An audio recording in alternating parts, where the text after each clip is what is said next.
Madhav, start. Hello, everyone. Welcome to ReachIvy Speaker Series.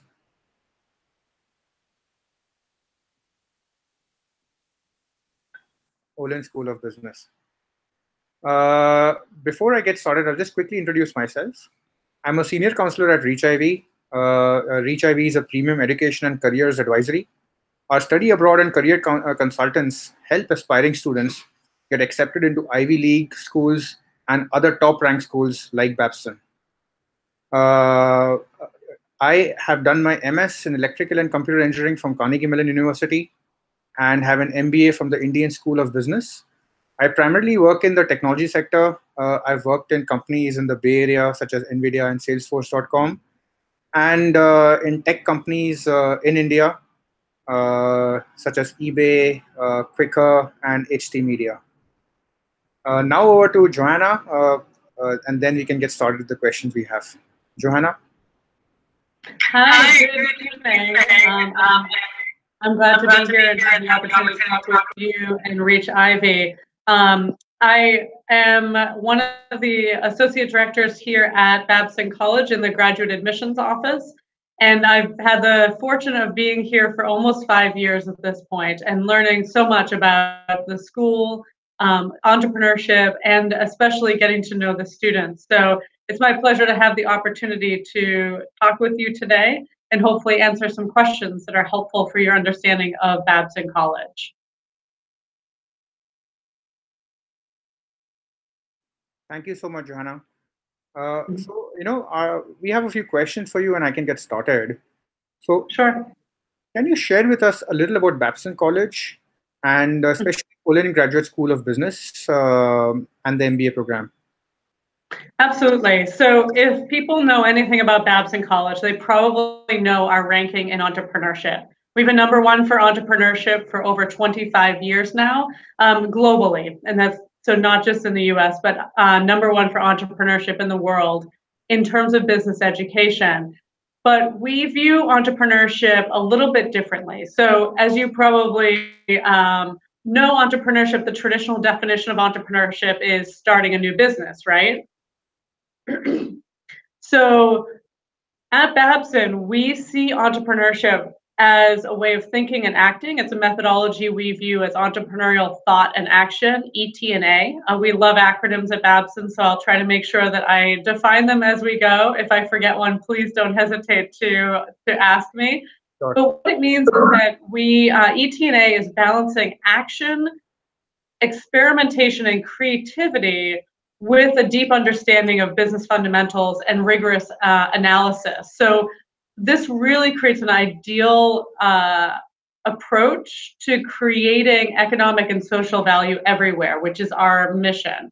What do I mean by that? What that means is that you can use the way that we teach business in any setting. It isn't just about starting a new business. Although I will hopefully have the opportunity to give you some examples of women who have done that here at Babson, women and men both, who have started businesses. But it also is a way to innovate within large companies, within creating a charity, a social venture, whatever it may be that you're looking to do.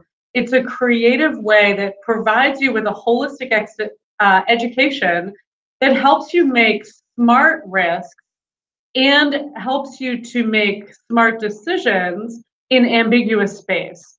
So it's really a way of learning and educating yourself that allows you to be flexible and adaptable in any environment. And you and I know the world that we're in right now is changing so rapidly. You have to be flexible and adaptable and creative in your approach. So that is really where Babson is coming from and how we teach our MBA students. Wow, that's great to hear. What are some of the facilities and faculty resources available to those who want to pursue entrepreneurial interest while they are in the program? Sure. And so I'm going to talk a bit about the specifics of entrepreneurial, you're saying entrepreneurial interest. I'm interpreting that to mean that people who are wishing to start a business, would that be accurate? Yeah, that's what I mean. Okay, great. So let me talk a little bit about that. And I often need to do that clarification with most people just to be sure that because we view entrepreneurship as much larger than just starting a business, I often need to clarify that, okay, you're specifically asking about the resources for starting a business. And at Babson, it is it is something that is woven throughout everything that you're doing. So unlike a lot of schools who only get to the entrepreneurial focused classes in their electives, here at Babson, that ETNA is woven through all of our classes, and our classes are very taught interdisciplinary. And so we look at every aspect of your education from the moment you arrive and making sure that we're pushing you to really step outside of your comfort zone and try things. ETNA, the focus really is on that action. It's entrepreneurial thought and action. So you can sit all day and think about a great idea, but until you try it, you don't know whether or not it's actually viable within the market. And so we are constantly pushing people in small and big ways to try out some new ideas in real action, check out the market, get feedback. And so that is really woven through from your core classes all the way through all of your electives, no matter what direction you're looking to go. But in terms of the specific resources for developing a new business, there are many, many options. And you're learning from faculty who have extensive background in starting businesses, in consulting with businesses, and as well as their strong academic background. So, for example, Mark Allen, who is a faculty director for the Institute for Family Entrepreneurship, he's also the academic director for their STEP program. STEP translates or means successful transgenerational entrepreneurial practices, and it's a global study of what helps businesses successfully transition from one generation to the next within family businesses. Or someone like Heidi Neck, who in 2016 was awarded the Schulz Entrepreneurial Educator of the Year, as well as last year in 2017, her book on entrepreneurship was awarded the Breakthrough Book of 2017. So these are the professors that you're learning in the classroom from. In addition to that, there's a lot of other resources. We have the Arthur T. Blank Center for Entrepreneurship, the Blank Center. We also have the Center for Women's Entrepreneurial Leadership, which we shorten to CWEL. Within both of these, there are robust resources for people looking to start businesses, from the WIN Lab, which is the Women Innovating Now Lab. It's an incubator specifically for women. Our Launchpad, which is similar for any of our students.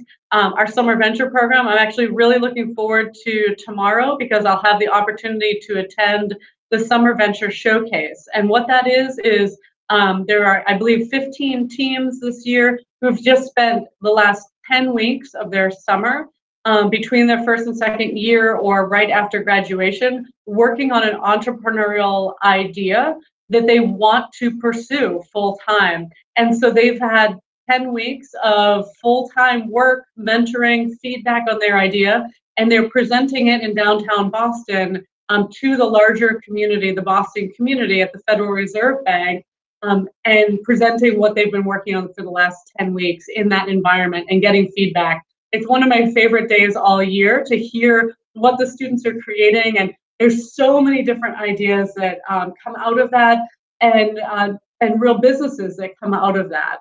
So that's one. The Rocket Pitch, we have a beta challenge every year, and that's an opportunity for our students to compete for funding as well as services in kind for their new idea. There are a host of different resources, and there's things that you may not even think of. So, for example, we have a robust speech center here at Babson, and the name is kind of deceiving. When I first arrived, I thought it was for international students who needed help speaking and presenting. But it's really a robust center for any of our students, domestic and international, to fine-tune their presentations. They can go multiple times with any presentation they're doing, any way that they want to present themselves differently, how to hold your body, what to say, what to start with. Those types of additional resources really help our students to fine tune so that they are very competitive in the Boston area and frankly globally when they're pitching for funding and other resources for new businesses. I know that was a long answer, but really, as a school immersed in entrepreneurship, as you would probably expect, we have a lot of resources. And I hadn't even mentioned the clubs. The clubs are often a very great opportunity for our students to also strengthen their skills. So, for example, we have a design thinking club that have events built around how to strengthen your entrepreneurial thinking and problem solving. The marketing club has companies come in with challenges, live challenges for you with your team in the club to try and solve marketing challenges. So there's so many different avenues for this type of interest. Wow, that's really nice, and I wish I could go back to school again. I'll definitely come to Babson. Okay. Welcome, welcome. Being able to pick the right program is crucial, Mm. given the number of options that Yeah. are available in the market. You guys do have a number of MBA options. The 1-year program, Yeah. the 2-year program, being the most pertinent for international students. So, Mm-hmm. who should ideally be applying to these programs? Mm-hmm. It's a great question, and it's really a question that we're happy to help as the people in my office are happy to kind of advise students through this process. Here at Babson, we have one MBA program that we deliver in 4 different ways, 2 of which are the full-time programs which you've mentioned, the 1-year program and the 2-year program. I'm really excited to actually announce, it's probably the first time publicly that we're announcing that we're launching a new curriculum next year in conjunction with our centennial. And really, it's the same MBA, but we as a school live and breathe this entrepreneurial thought and action that we teach. And so we're constantly looking at ways to provide the knowledge and skills that you need in this ever-changing world in ways that make the most sense to our students. And so we've really taken these 2 programs, the 1-year and the 2-year, and made them more balanced between the 2.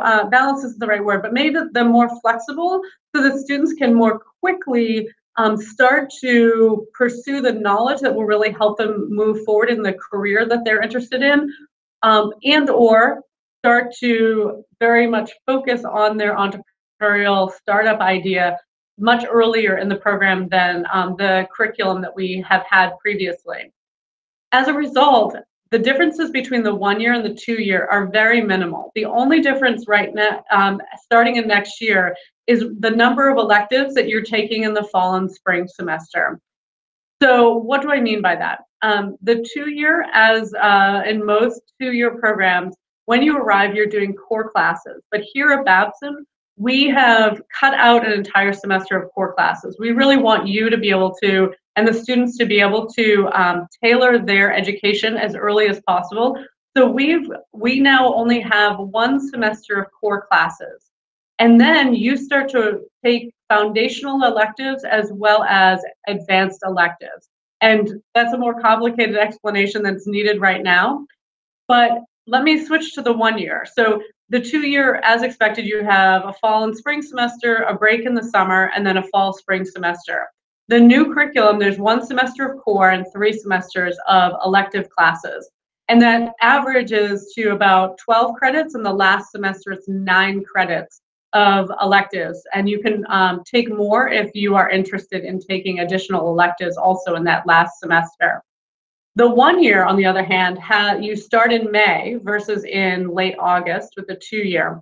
And that summer semester is the same core classes that you're doing in the first semester of the 2-year program. Then, starting in the fall and leading into May, so September to May, that year, you're doing the same number of electives as the students in the 2-year program. So instead of 12 electives, 9 or 12 electives in a semester, you're now doing 15 electives in a semester. And so really, whether or not someone takes the 1-year or the 2-year program is a personal choice based on their academic and professional background and their professional goals.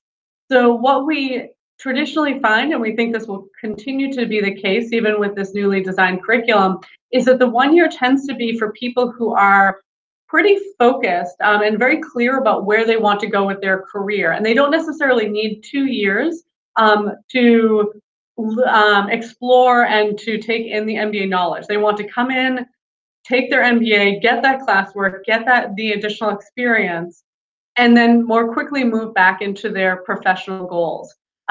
Examples of that is people who are coming from family businesses. They may say, hey, I know I'm returning to the family business. I need the MBA knowledge to do what I want to do there, to innovate, to bring new ideas, to bring new growth, but I don't need 2 years to pursue the MBA. I can't take that time out of my family business. Or we had a student a couple of years ago who was really focused on the energy field and knew what he wanted to do there. And so he did the 1 year program and built that knowledge, built the network, and then quickly moved into the energy field after graduation. The 2 year is an ideal format for people who want a little more time for their studies and a little more time to explore different career options and to build the network there. It allows for the summer to pursue an internship if that's of interest, or to work on other entrepreneurial ideas. And then the second year to finish up the course and do additional projects in that time span. But it really comes down to a personal choice. And we now actually have a third option. We have something called the Blended Learning MBA program that up until now has been solely a part-time program, which we then were not allowed to open that option to our international students. You may or may not have seen the announcement that Babson has decided to open up a location in Dubai. And we're doing our blended learning format out of Dubai, which, and what I mean by blended learning, it's again, Babson tends to do things a little bit differently in response to what we really sense from the market. And the blended learning program, which we've been offering for many years now, is a program that is 75% online and 25% face-to-face classes. And so opening up a location in Dubai allows us the option of opening up this format for people who are working professionals who want a Babson MBA, but don't feel like they can take a year or two out of their professional life to pursue.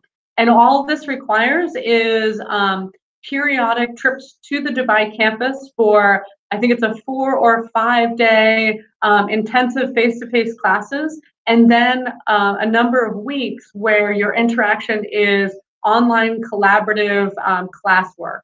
So we actually now have 3 options that we can offer to people. Wow, that's great to know, and this option sounds really good. Yeah.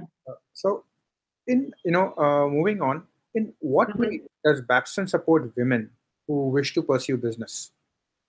Yeah, it's a great question, and it is something that is very close to the front of our mind because we are a school that recognizes and understands that there are particular challenges that women face in the workplace.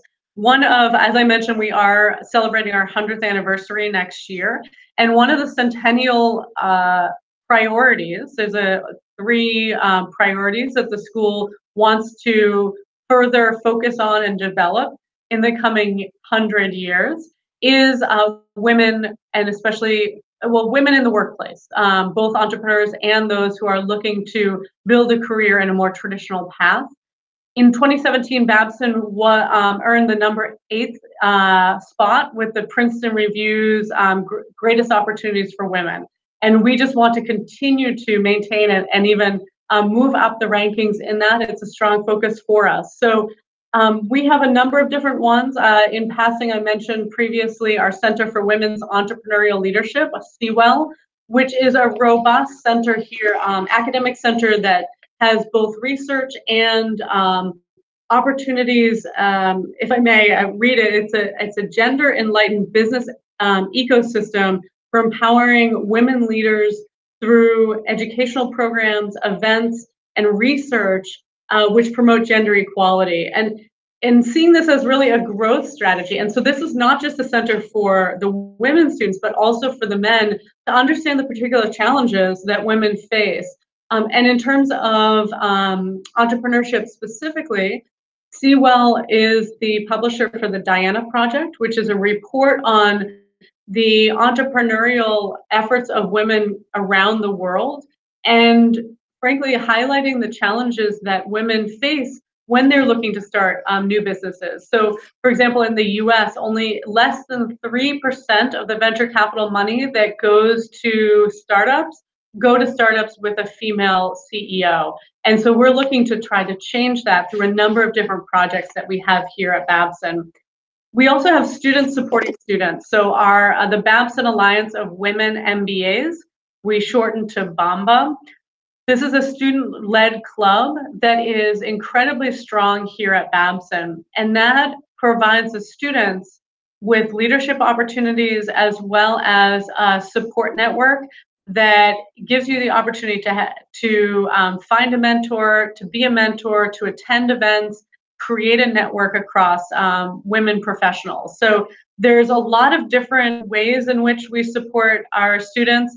We have the Win Lab, which I mentioned earlier, which is an incubator specifically for female students to build a startup idea over a year-long project. We have that both here as well as out of Miami. I'm going to stop there because there's a lot that else I could talk about, but it is a particular focus of Babson and a support network that we have made a priority. That's really wonderful to know. So, staying on the same topic, can you share with me what background or profile or traits are you looking for in the women who wish to apply to your program? So I actually, when you shared this question ahead of time, I thought of a quote that one of our students, Shruti Jabrata, who graduated this year, 2018, she wrote this, and I thought that it really echoes what we look for here at Babson. So I'm just going to read it, and then I'll expand a little bit, but I really think it says it all. She said that the secret to Babson is that there is room for everyone at any stage. Whether you have to figure it all out, and whether you have it figured all out or still searching for your passion, there's acceptance. And once you identify your space and passion, there's encouragement from everyone, right from professors to classmates who cheer you on at every step. There's no one cookie cutter MBA at Babson. There's only unique individuals who make great teammates and even better friends.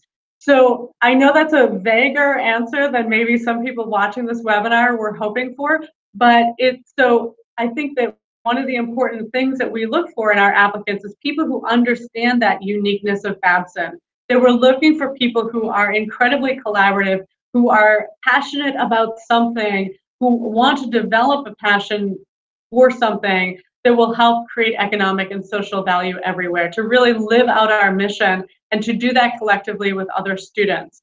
We are looking for people who've done a few years of work so that they understand and can apply their business knowledge in a very concrete way to their past experiences and into the future. And people who really want to be a part of what Babson offers. Wow, fantastic. So, women who want to rise as business leaders often face the glass ceiling effect in corporates and everywhere. So, how does Babson help women overcome these hurdles? Sure. There's a few really important things that help women to use the cliche, to break through that glass ceiling. And there are a number of ways that Babson encourages this, both here when you are a student, but also as an alum. There's, for you as for an individual, as a woman, it's really important to make sure that you are developing your voice, developing your leadership, developing your comfort in taking on significant projects, in speaking out, in negotiating from your salary to whatever workspace that you are in. And this is something that you should be improving on and developing throughout your MBA education in all of your classes. At Babson, you are working on teams constantly. And if the person listening to this, if you're a little shy and you're nervous about using your voice and stepping forward, and frankly, it's a different environment in the US also, where Americans do tend to be a little less shy about speaking out. taking on that challenge to adopt some of those habits and then have this nuanced approach depending on where you are and what the culture of that place is. One of the ways, the leadership of the clubs is an important piece of that. And in fact, the leadership for our Graduate Student Council, which is our student-led body that impacts the larger community, the direction of the school through student feedback and collaboration with faculty and staff and administration. So the president of the GSC was an Indian woman this past year, and she really made a tremendous impact through her leadership. So I think that's the first important aspect. The other is mentoring. There are multiple opportunities here at Babson to find mentors, be mentors, and also build your professional network. Again, not just at Babson, but beyond. One of our students who graduated in 2014, it was, Savita Sridharan, I believe is her last name. She created I'm spacing on her business. It is a sustainable way to a sustainable energy business. And her business model was to empower local women through education and the opportunity to promote her low-cost sustainable energy in remote areas. So she's taking the idea of mentoring far beyond Babson to create economic opportunity for these women. And she's been incredibly successful by providing these women with the opportunity to be entrepreneurs by selling Aurora Global is the name of her business, her solar energy products. So just an example of the mentoring that happens and then continues because that student, that alum in particular, gained a lot by working very closely with mentors through our Sewell as well as our Lewis Institute for Social Innovation. Yeah, that's a great success story, and thanks for sharing that with us. Sure. Many cases, women who are in mid-level management positions, they have to take a break to look after the family or responsibilities.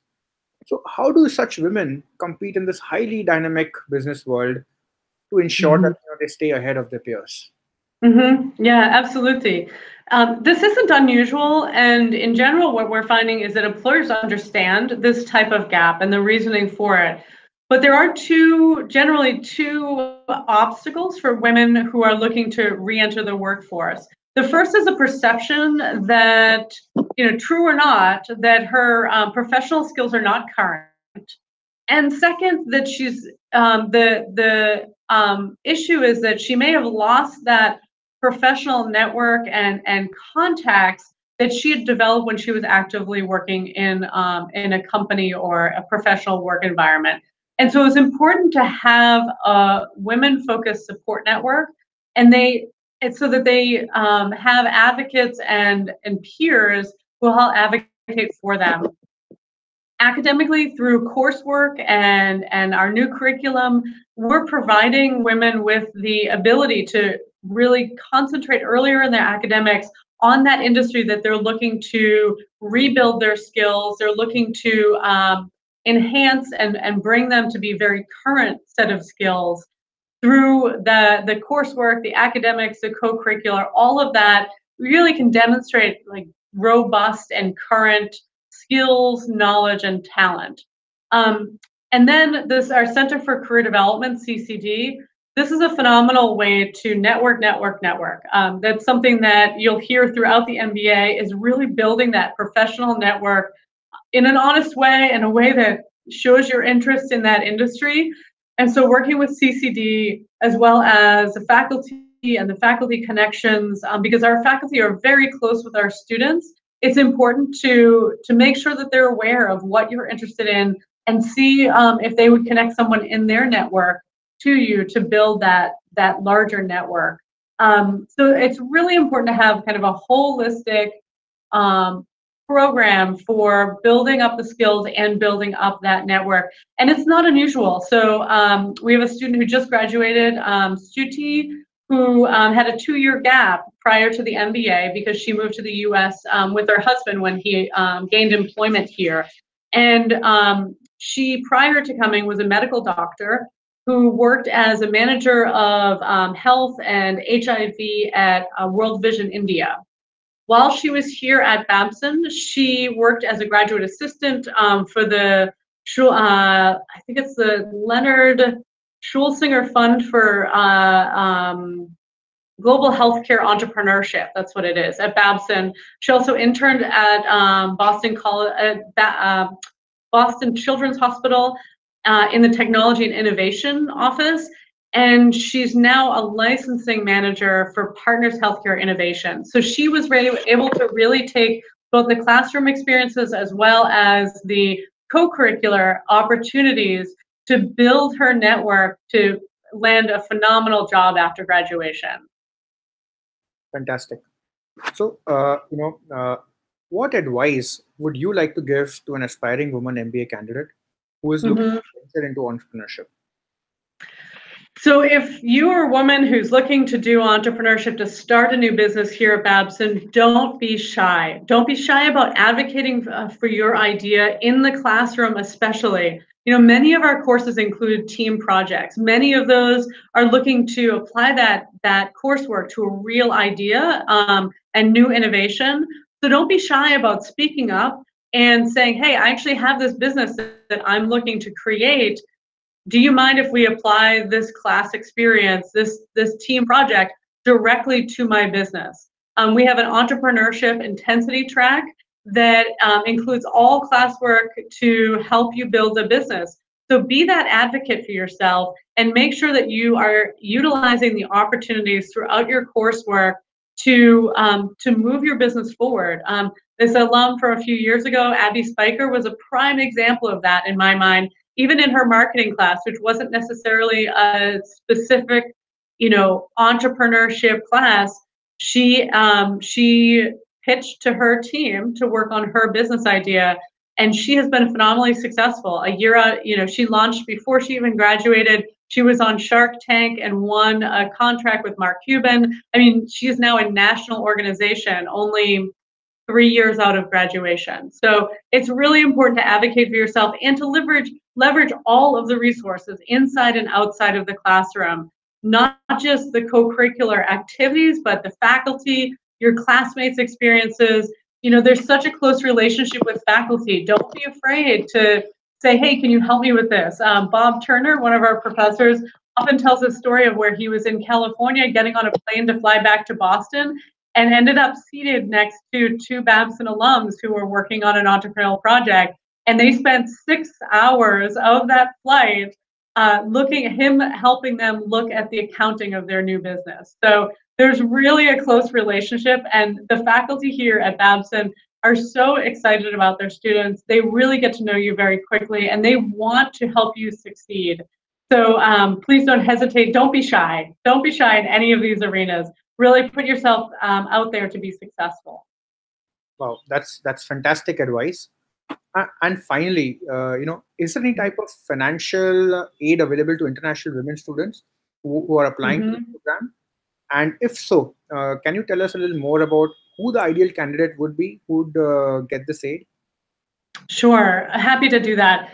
We have a number of merit-based scholarships that every admitted applicant is automatically reviewed for, and that list is available on our website. But we have two scholarships specifically for women. One is our Women's Leadership Scholarship, which is $10,000 each year, and the other is our Forte Fellowship, which is $20,000 per year for the 2-year program. And I apologize, off the top of my head, I don't remember what the numbers are for both of those scholarships for the 1-year program.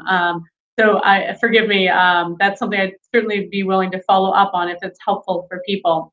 I want to highlight, though, the Forte Fellowship in particular, because this fellowship provides our students with access to Forte Foundation.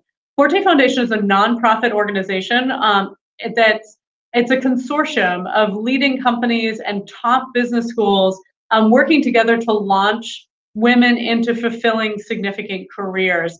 So it provides access to business education opportunities and a community of successful women. So when I was talking about mentorship earlier, Forte is a big piece of that pie, and we've been partners with Forte, I believe, for about 15 years. They provide webinars, annual leadership conferences, network with current and alum fellows from Babson and throughout the US at other schools. There's mentorship programs exclusive for Babson, partnership with Sewell. So there's a lot of different ways in which we do that. And my colleague Lizzie Resker works very closely with the Forte Foundation. And even when students are admitted and they receive this, we already start to network you in with our other Forte Fellows, as well as BAMBA, our Women's MBA Club. So there are a number of different things we look at when we look at whether or not somebody is going to qualify for one of these scholarships. And the ideal candidates for this are people who really have a proven leadership and teamwork experience, who look forward to being a strong member of the Babson community, both contributing to the community and network of women within and outside of our college. So, you know, it's one of those things that we review all of the women who are admitted for at every stage of the application process, and we have a robust network of those women. Wow, great. You know, that's very nice to hear, and that's all from me. And thank you so much, Johanna. This was really very helpful. I'm sure our students get a lot of value out of this. Excellent, and thank you so much for chatting with me. If there is anyone who's interested in learning more about the Babson resources for women in particular, we are having a Women's Preview Day on November 2nd, I believe it is. It will be on our website, hopefully in a month or so, but it's an opportunity specifically highlighting the resources for women and women entrepreneurs. So if people are interested in coming to visit Babson, that's a great day to do it. And it's also the day after our rocket pitch, which is one of my other favorite days in the year when I get to hear a lot of students. It's a 2-hour time period with 4 classrooms. Every 10 minutes, there's 4 people pitching in these different classrooms, new ideas that they're developing. So please don't hesitate to be in touch with me and come to our campus and check it out. We're happy to be resources to you throughout the application process and beyond. Fantastic. Thank you. Thank you. I hope you have a great evening. You too. Have a good day. Thank you.